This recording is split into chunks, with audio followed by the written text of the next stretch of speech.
नमस्कार। चुनावी महासंग्राम में आपका एक बार फिर स्वागत है। मैं हूं अशोक श्रीवास्तव।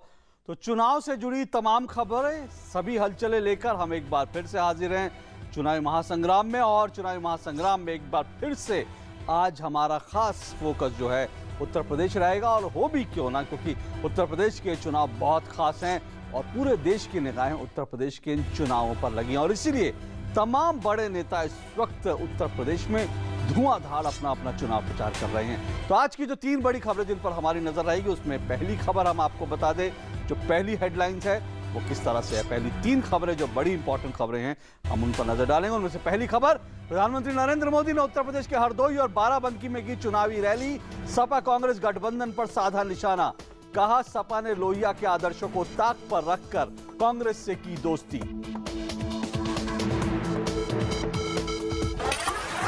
सपा कांग्रेस की कोशिशों के बावजूद गठबंधन में दिख रही है दूरी।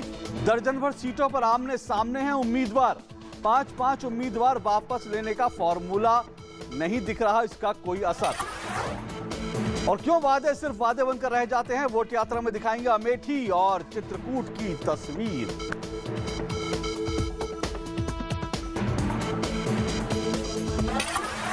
तो ये तीन बड़ी खबरें, प्रधानमंत्री ने गठबंधन पर साधा निशाना और गठबंधन में किस तरह से बढ़ी हुई हैं अब तक दूरियां, और वोट यात्रा अमेठी और चित्रकूट से आपको दिखाएंगे आज की ये तीन बड़ी खबरें जिन पर हमारी खास तौर से निगाह रहेगी। शुरुआत करते हैं उत्तर प्रदेश से। उत्तर प्रदेश में कानून व्यवस्था का हवाला देते हुए प्रधानमंत्री ने आज कहा कि उत्तर प्रदेश में समाजवादी पार्टी से ही पूछकर ही पुलिस कार्रवाई करती है। प्रधानमंत्री नरेंद्र मोदी आज उत्तर प्रदेश में थे। दो जगह उन्होंने धुआंधार अपनी रैली की और कहा कि देश में सबसे ज्यादा राजनीतिक हत्याएं उत्तर प्रदेश में हो रही हैं और उत्तर प्रदेश के तमाम थाने समाजवादी पार्टी का दफ्तर बने हुए हैं। हमारे देश में राजनीतिक जो हत्याएं होती हैं, पूरे देश में उन राजनीतिक हत्याओं में सबसे ज्यादा देश में अगर हत्याएं कहीं होती है तो वो प्रदेश का नाम है उत्तर प्रदेश। तो हरदोई के साथ साथ प्रधानमंत्री बाराबंकी भी पहुंचे और वहां पर प्रधानमंत्री नरेंद्र मोदी ने अपनी चुनावी सभा में समाजवादी पार्टी और कांग्रेस पार्टी के गठबंधन पर चुटकी ली। उन्होंने कहा कि जो राम मनोहर लोहिया जीवन भर कांग्रेस से लड़ते रहे, उसी के चेले अब कांग्रेस के साथ गले लग रहे हैं। 27 साल यूपी बिहार, अचानक क्या हो गया भाई, गले लग गए।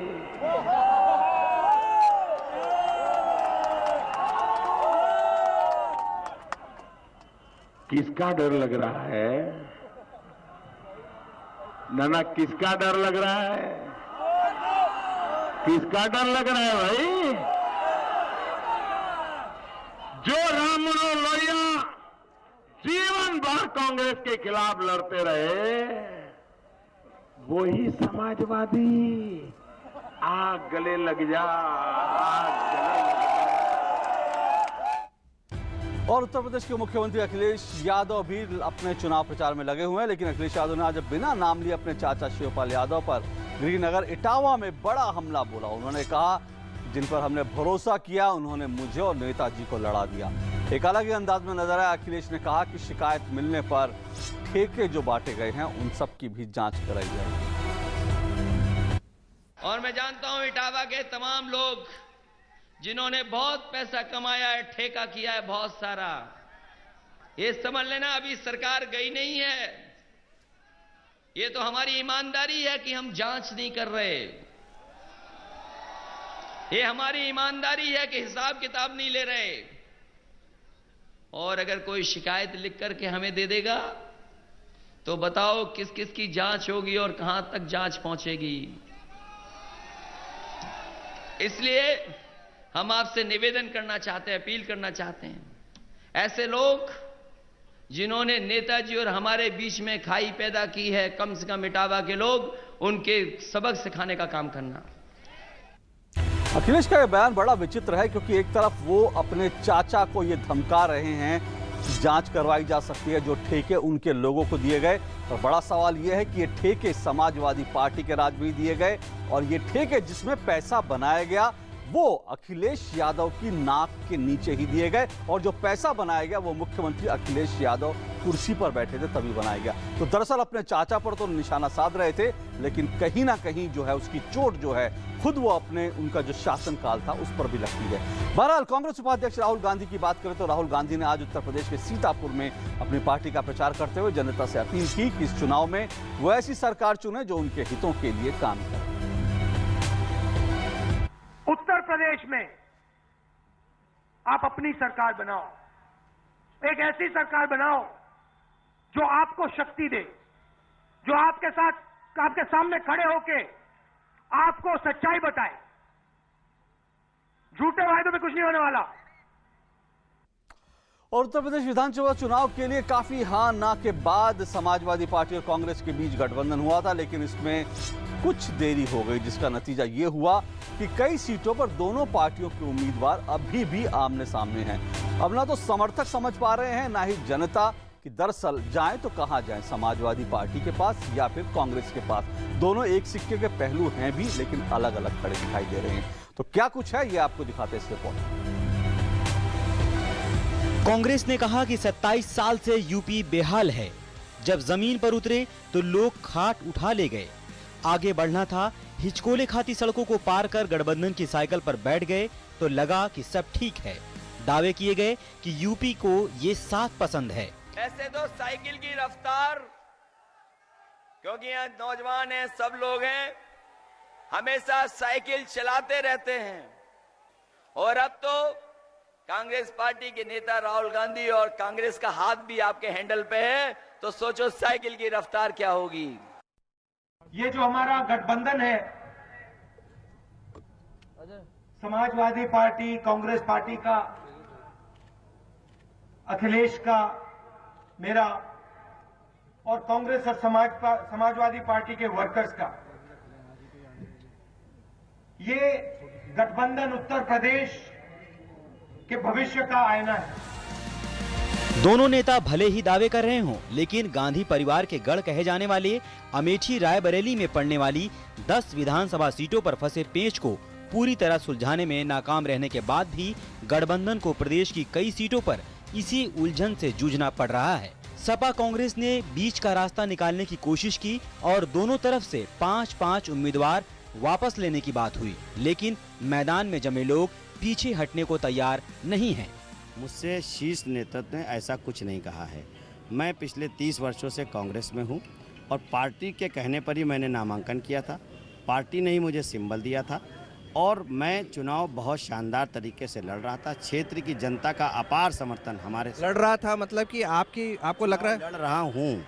अब आपको हर फेज के हिसाब से बताते हैं कि आखिर गठबंधन में दरार है कहां कहां। पहला चरण कोल, दूसरा चरण चांदपुर, तीसरा चरण कानपुर कैंट, महाराजपुर, लखनऊ मध्य, ऊंचाहार, भोगनीपुर, चौथा चरण सोरांव, बारा, कोरांव, पांचवा चरण पयागपुर, बलरामपुर, गोरा, छठा चरण गोरखपुर शहरी और सातवां चरण मुंगरा बादशाहपुर, छानबे। सीटों पर आपसी लड़ाई के अलावा सपा के समाजवाद से भी उनके नेताओं का मोह भंग होता दिखाई दे रहा है। हरदोई में प्रधानमंत्री की रैली के दौरान सपा विधायक अनिल वर्मा अपने समर्थकों के साथ बीजेपी में शामिल हो गए। पहले 2 चरणों का चुनाव हो चुका है। 2 सीटों पर फ्रेंडली फाइट भी हो चुकी है, लेकिन अभी 5 चरण की 15 सीटें बाकी हैं। ब्यूरो इनपुट्स के साथ विशाल बैरिस्टो, हरदोई, टीडी न्यूज। तो सपा और कांग्रेस के गठबंधन के लिए कहा जा सकता है कि हम साथ साथ हैं, लेकिन जहां मौका मिलेगा वहां एक दूसरे को अड़ंगी लगाकर गिरा भी देंगे। बहरहाल वक्त एक छोटे से ब्रेक का है। ब्रेक के बाद खबरों का सिलसिला जारी रहेगा। हौसला है पाने का, सही कदम बढ़ाने का, मिला है हमको साथ खुशियां अपनी बात, निडरता से जीने का, सपने बस में करने का, आशिया को पाने का, मिला है हमको साथ खुशियां अपनी बात। LIC हाउसिंग हाउसिंग फाइनेंस, घर बसाए रिश्ते सजाए।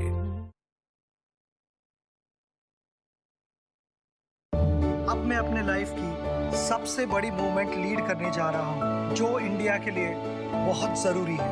आपको खड़ा होना पड़ेगा मेरे साथ टीम स्वच्छ भारत मिशन का हिस्सा बनकर, और हम सब मिलकर एक ऐसा इंडिया बनाएंगे जहाँ हर कोई टॉयलेट यूज करता हो, क्योंकि जब सब टॉयलेट यूज करेंगे तो सब प्रोग्रेस करेंगे।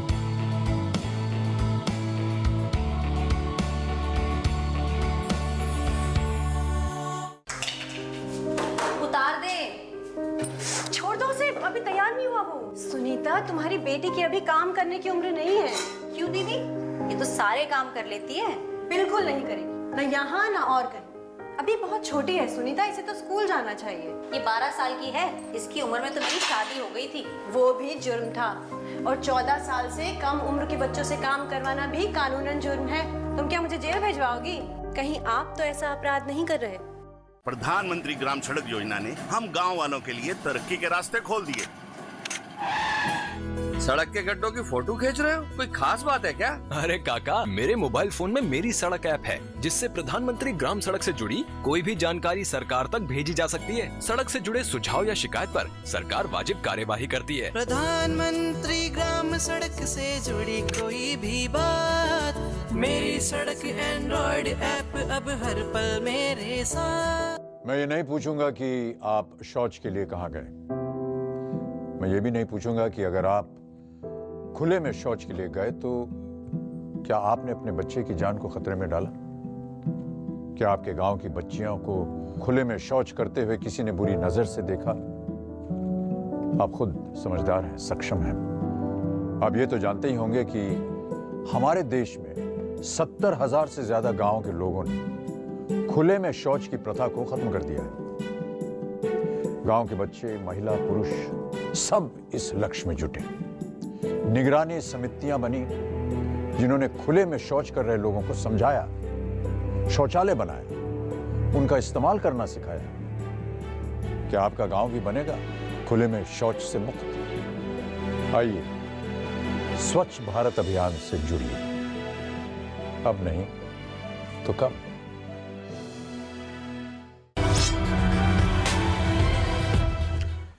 चुनावी महासंग्राम में आपका एक बार फिर स्वागत है। बढ़ते हैं कुछ अगली खबरों की तरफ। सूखे से त्रस्त बुंदेलखंड के लिए केंद्र सरकार ने एक बड़ा पैकेज दिया था। इस पैकेज का मकसद था कि सूखे से जूझ रहे किसानों और बुंदेलखंड के लोगों को राहत मिले, लेकिन इस पैकेज के इस्तेमाल में भारी लूट खसोट मची। मिसाल के तौर पर पूरे उत्तर प्रदेश से पूरे यूपी बुंदेलखंड में सैकड़ों करोड़ की लागत से मंडियां बनाई गई, जो आज बेकार पड़ी। देखते हैं मंजीत ठाकुर की बुंदेलखंड से रिपोर्ट।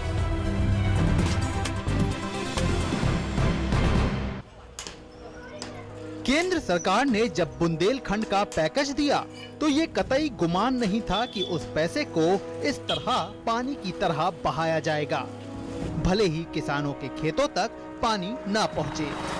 राज्य सरकार ने पैकेज के पैसों से यूपी बुंदेलखंड के 7 जिलों में 7 विशिष्ट मंडियों और ग्रामीण अवस्थापना केंद्र बनाए, जो आज किसी काम में नहीं आते। करोड़ों करोड़ रुपए की मंडियां जो तब से शुरू हुई थी 2009-10 से, आज भी वो मंडियों का काम समाप्त नहीं हुआ। आज भी वो मंडियां बन रही हैं। गांव-गांव में मंडी बना दी गई। आप समझिए कि किसानों के पास उत्पादन नहीं हो रहा, वर्षा असमय हो रही है, अकाल की स्थितियां हमेशा बनी रहती हैं, पानी संजोने का कोई काम नहीं हो रहा है, वाटर लेवल नीचे जा रहा है, इसके लिए कोई काम नहीं होगा, किसानों के हाथ में जो मिलना चाहिए वो नहीं होगा। अब आप समझिए मंडियों से क्या फायदा हुआ। आपको लिए चलते हैं चित्रकूट के करवी में विशिष्ट मंडी, जहां पुरानी और ठीक ठाक मंडी को ही तोड़कर नई मंडी बना दी गई। पैकेज आने से पहले उसे ए श्रेणी का बनाने के लिए लाखों खर्च किए जा चुके थे। करवी की इस विशिष्ट मंडी को बनाने में करोड़ों की रकम लगी। आरोप है कि इसमें करोड़ों के वारे न्यारे हुए। राज्य कृषि उत्पादन मंडी परिषद के नाम से जो हमारी मंडी स्थापित थी, उससे ऑलरेडी व्यापार चल रहा था। उसी में भी दुकानें खाली थी, पहले से कुछ भी दुकानें बची हुई थी जो दूसरे विभागों को दी जा चुकी थी।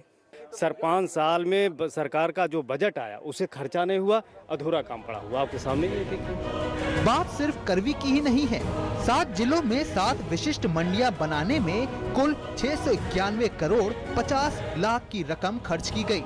इनमें ललितपुर के लिए 66 करोड़, बांदा के लिए 63 करोड़ 46 लाख, महोबा जिले के लिए 55 करोड़ 66 लाख, हमीरपुर के लिए 58 करोड़ 40 लाख, जालौन के लिए 62 करोड़ 86 लाख, झांसी के लिए 63 करोड़ 52 लाख और चित्रकूट के लिए 64 करोड़ 2 लाख रुपए आवंटित किए गए।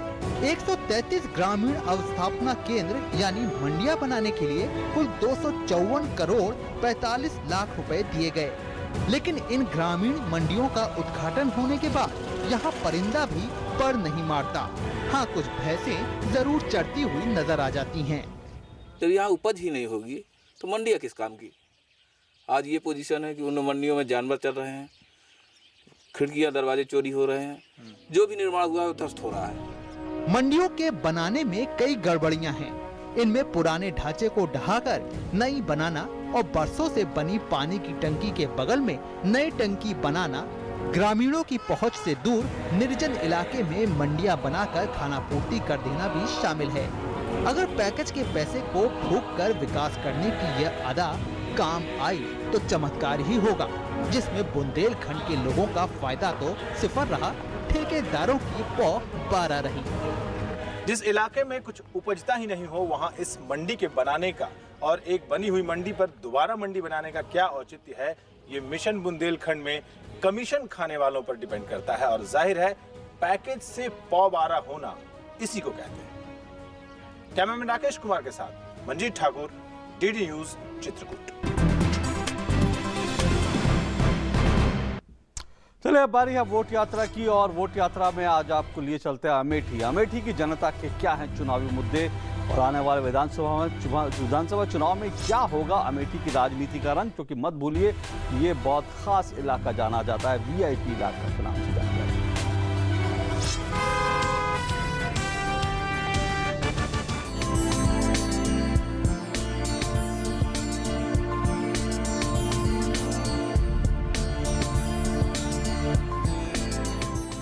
वोट यात्रा में हम पहुंच गए हैं उत्तर प्रदेश के अमेठी शहर में। अमेठी जो हमेशा से ही कांग्रेस का गढ़ रहा है, लेकिन इस बार राज परिवार की आपसी लड़ाई एक चुनावी मुद्दा बन गया है। महल से निकलकर हम चलते हैं सड़कों पर और जानते हैं लोगों का क्या कहना है, क्या मुद्दे हैं इस चुनाव में। अमेठी महल से महज 15 कदम दूर ये एक टी स्टॉल है जो झोपड़ी नुमा है।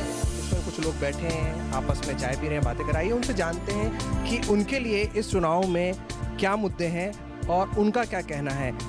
आइए उनसे बात करते हैं। अमेठी ने इस देश को प्रधानमंत्री भी दिया है।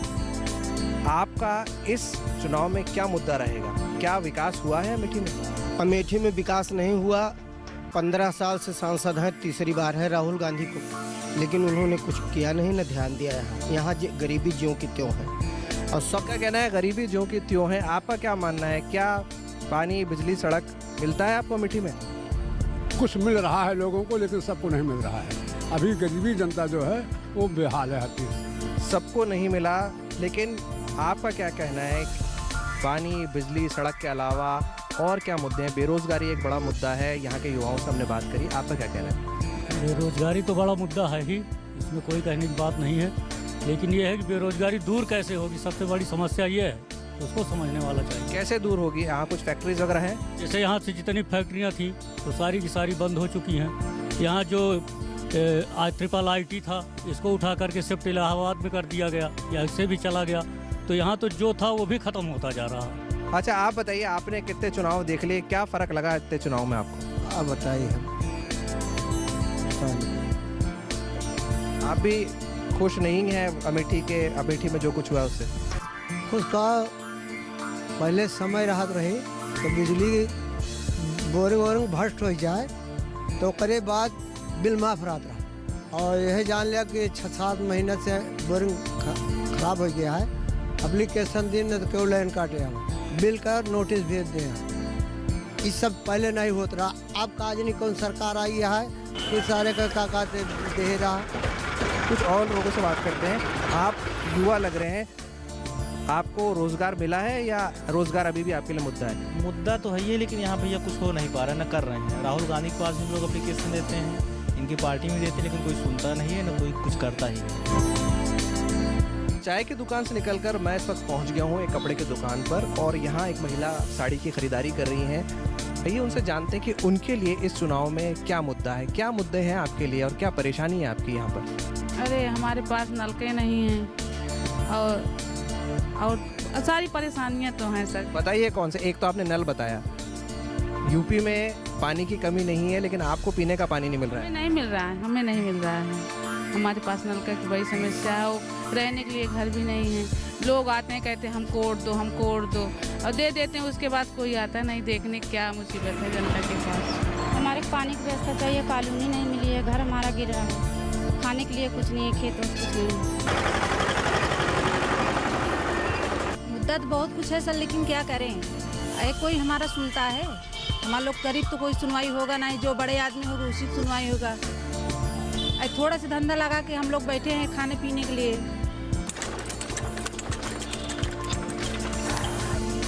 इसलिए रोजगार नहीं है कि यहाँ जो है जितने बड़े बड़े लीडर लोग हैं, जो बड़े बड़े मंत्री हैं, वो लोग बड़े लोग छोटे लोग कोई सुनवाई है नहीं, उनके पास पहुँच नहीं पाता है। जो पहुँचने की भी कोशिश करता है तो उसको गेट पर रोक देते हैं।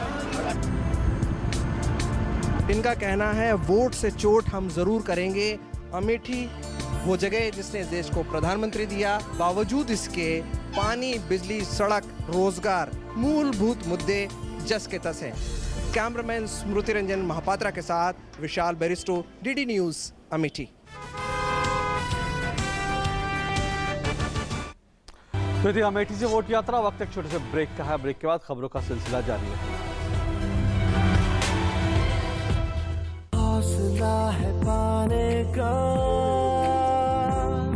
सही कदम बढ़ाने का, मिला है हमको साथ खुशियाँ अपनी बात, निडरता से जीने का, सपने बस में करने का, आशिया को पाने का, मिला है हमको साथ खुशियाँ अपनी बात। LIC हाउसिंग फाइनेंस, घर बसाए रिश्ते सजाए।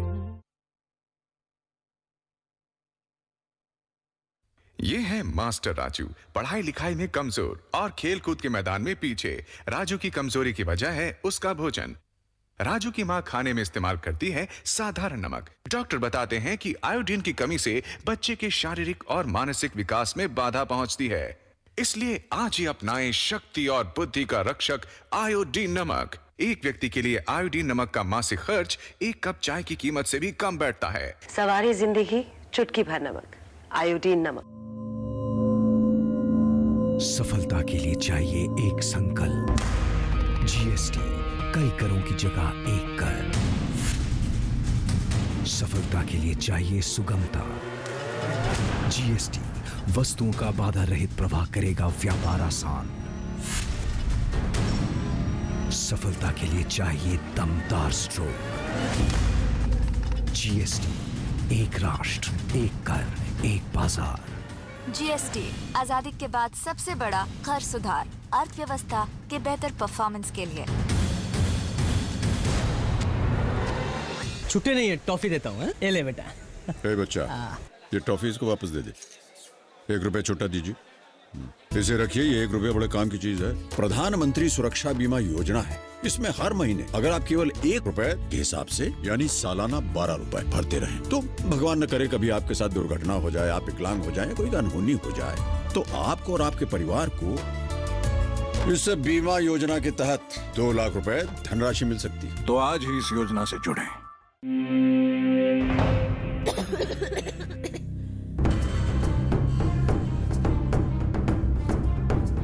मुझे बचा लो पापा, मुझे बचा लो पापा। जब आप अपने बच्चे को ऐसे नहीं देख सकते तो दूसरे बच्चों से कैसे काम करवा सकते हैं? 14 साल से कम उम्र के बच्चों से काम करवाना एक दंडनीय अपराध है, जिसके लिए आपको जुर्माना या जेल भी हो सकती है। बाल श्रम को कहें ना। चुनावी महासंग्राम में आपका एक बार फिर स्वागत है। मंदाकिनी नदी के किनारे है उत्तर प्रदेश का चित्रकूट।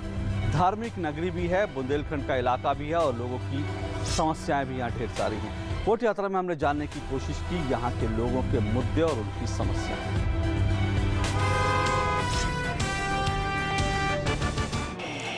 अपनी वोट यात्रा में हम पहुंचे हैं चित्रकूट में। बुंदेलखंड के 7 जिलों में से एक जिला है।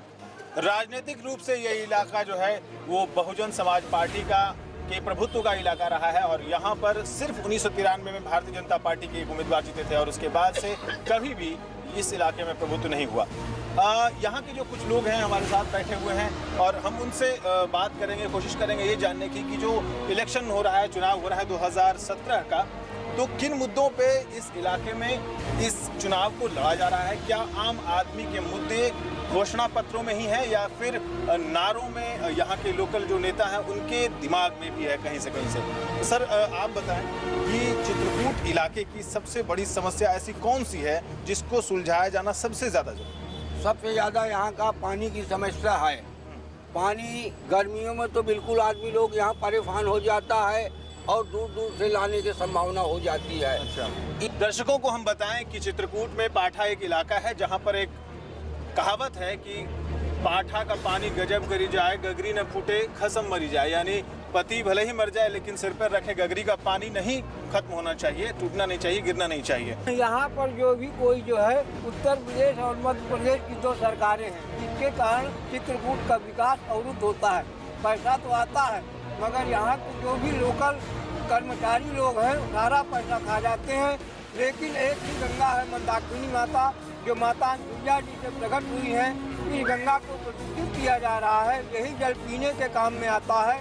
ये नदी मंदाकिनी कही जाती है और इसी नदी के किनारे 11.5 साल अपने वनवास के भगवान राम ने काटे हैं। पर्यटक स्थल के तौर पर विकसित करने की बहुत सारी संभावना है, लेकिन चुनावी चर्चा के इस दौर में कितना पर्यटन स्थल के रूप में उभर पाया है, इस बारे में बात करते हैं। यहाँ पर जो योजना बनी है सबसे मूलभूत सुविधा ये है कि यहाँ पर पर्यटन आते हैं तो यहाँ ना तो साफ सफाई की व्यवस्था है और न ही यहाँ पर कभी स्वच्छ पेयजल की व्यवस्था हुई है। सन 75 से देखा जा रहा, कोई भी सरकारें आ रही हैं तो यहाँ गर्मियों में एक बूंद पानी के लिए घाटों पर तो यात्री आते हैं, टूरिस्ट आते हैं, वो पानी के लिए पीने के लिए भी तरस जाते हैं। थोड़ी बात हम करते हैं राजनीति में प्रदूषण की। ये इलाका जो है वो डकैतों का इलाका भी रहा है, तो राजनीति में उनका कितना असर रहा है, कुछ बताएंगे? उनका राजनीति में 90% असर है। वो जिसको चाहते हैं उसी को जिताते हैं और वही जीतता है। कोई नारा भी चला होगा यहाँ पे? हाँ, नारा पहले चलते थे। हाँ, क्या नारा था? माने ठप्पा लगेगा हाथी में, नहीं गोली मारेंगे छाती पे। अच्छा, किसने दिया था ये नारा? ये बीएसपी वालों ने दिया था, डकैतों ने दिया था। डकैत कौन था? उस समय ठोकिया थे, ददुआ थे, सब थे। अच्छा। अब भी हैं। अब वो मर गए तो दूसरे तैयार हो गए। वोट जाति पाति के आधार पर होता है, विकास मुद्दा बनता है। हमारे हिसाब से वोट इस समय जाति पाति में ही ज़्यादा जाता है और हमारी सब लोगों से ये अपील है कि जो हमारी समस्या को समझे, क्योंकि ये मंदाकिनी कोई मामूली नदी नहीं है, ये अनसुईया जी से चल के सबको जीवनदायिनी देती हैं। तो हमारा राजनीतिक दलों से ये अनुरोध है कि और यहाँ पे बैठे हुए सभी साथी भाइयों से अनुरोध है कि जो विकास के वादे को निभाए और पूरा करे, उसी को इस 2017 की विधानसभा में सहयोग करें। बिल्कुल बिल्कुल। आमतौर पर कहा यह जाता है कि विधानसभा के चुनाव बेहद स्थानीय मुद्दों पर लड़े जाते हैं, लेकिन यहाँ की चित्रकूट की जनता ने ये बताया है कि ये इस चुनाव में सिर्फ स्थानीय मुद्दे ही हावी नहीं रहेंगे, राष्ट्रीय समस्याओं को भी ध्यान रखेंगे। कैमरामैन राकेश कुमार के साथ मंजीत ठाकुर, डीडी न्यूज़, चित्रकूट। और चुनावी महासंग्राम के अंत में चलते चलते नजर डालिए आज की चुनावी टॉप 10 पर और मुझे मेरी पूरी टीम को दीजिए इजाजत। नमस्कार। प्रधानमंत्री नरेंद्र मोदी ने उत्तर प्रदेश की बदहाली के लिए अखिलेश सरकार को ठहराया जिम्मेदार। हरदोई की चुनावी रैली में कहा सबसे ज्यादा राजनीतिक हत्याएं यूपी में हुई। कांग्रेस उपाध्यक्ष राहुल गांधी ने सीतापुर की चुनावी रैली में किया वादा, जनता से की जनहित में काम करने वाली सरकार चुनने की अपील। यूपी के मुख्यमंत्री अखिलेश यादव ने कन्नौज में किया चुनावी रैली को संबोधित। कहा 5 सालों में सपा सरकार ने विकास के कई काम किए। राहुल गांधी के गढ़ अमेठी में गरजे भाजपा अध्यक्ष अमित शाह। चुनावी रैली में की सपा कांग्रेस गठबंधन को उखाड़ फेंकने की अपील। उत्तराखंड के मुख्यमंत्री हरीश रावत का दावा, विधानसभा चुनावों में कांग्रेस उम्मीद से ज्यादा सीटें हासिल करेगी। अखिलेश यादव की रायबरेली में होने वाली जनसभा से नाराज हुई कांग्रेस। कांग्रेस नेता गुलाम नबी आजाद ने लखनऊ में सपा प्रत्याशी के समर्थन में जनसभा की रद्द। मऊ में बसपा प्रत्याशी मुख्तार अंसारी को कोर्ट से मिली पैरोल। यूपी चुनाव में करेंगे चुनाव प्रचार।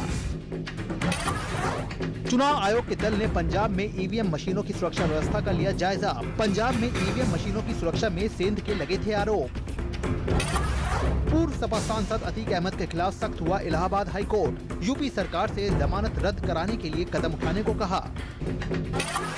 भाजपा ने मणिपुर के मुख्यमंत्री इबोबी सिंह पर साधा निशाना। जानबूझकर आर्थिक गतिरोध बनाए रखने के लिए ठहराया जिम्मेदार।